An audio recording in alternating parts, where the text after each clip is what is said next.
Did you know that almost 90% of Minoxidil users are unable to unleash the real hair growth power of topical Minoxidil? 86.3% to be precise is the number that quits Minoxidil after 1 year of use, based on a recent 2023 study. Why? Well, 46.5% of them got side effects. But what's puzzling is that even in the no side effect group, 3 out of 4 users quit after 1 year. Why? They see no results. The common problem with Rogaine or Minoxidil is that only 40% of users will actually regrow hair, and that's a fact. So in order for the majority to see hair regrowth with Minoxidil, they will require these 3 key things. Number 1. Restore and maintain the scalp pH at its most optimal state, which is 5.5. And this accounts for the skin on the scalp and slightly less than 5.5 for the hair, and thus resist spread of skin conditions like dandruff or dermatitis. So if you have redness, itching, eczema, and experience side effects like extra oily scalp or extra dry scalp with conditions like dandruff or flaking, the scalp is not in its optimal state and it is not ready to take on the Minoxidil yet. You can use it, but it won't yield optimal results. Why? Because Minoxidil itself can cause issues like dry, itchy scalp and irritation on the treated area. This would be like having your skin already sunburned today and then going out to the beach tomorrow and hoping things will be okay. For all of you who don't suffer from the scalp conditions mentioned earlier and listed here, you will be fine, and your goal should be just maintaining a healthy pH on the scalp by using pH-neutral shampoos like Sebamed most of the time, while adding ketoconazole once in a while for extra anti-androgen properties. But when the skin gets too dry, it's time to use it less, or simply downgrade from 2% onto 1% ketoconazole.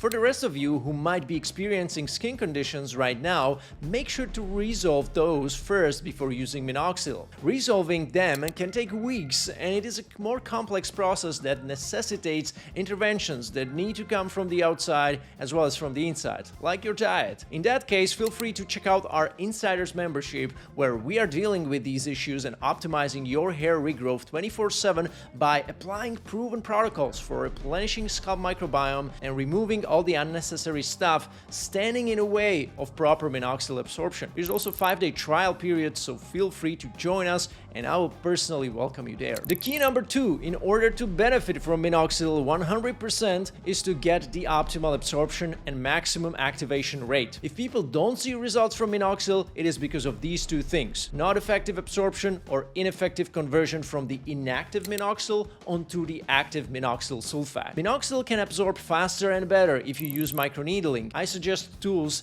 that needle in a perpendicular fashion like stamps or pens instead of rollers. 1.5 mm length is without a doubt the most established needle length for optimal results. You may go shorter and you will be fine, but potentially miss out on the hair stem cell stimulation pathway microneedling is capable of. This happens near the hair bulge area that is located from 1 to 1.8 mm depth with most people, so the usual 0.5 mm rollers won't access it. Furthermore, microneedling seems to also upregulate the conversion of the inactive Minoxidil applied to the scalp onto the active one called Minoxidil sulfate, and it does so by activating this sulfotransferase enzyme. Tretinoin cream used in acne treatments also does it, so adding tretinoin to your Minoxidil product from 0.01 to 0.05% seems to work better than Minoxidil alone. The disadvantage is that normally you need a prescription for tretinoin, but I have purchased it already many times in countries like Italy or Turkey without it. And now that you have mastered these 2 steps,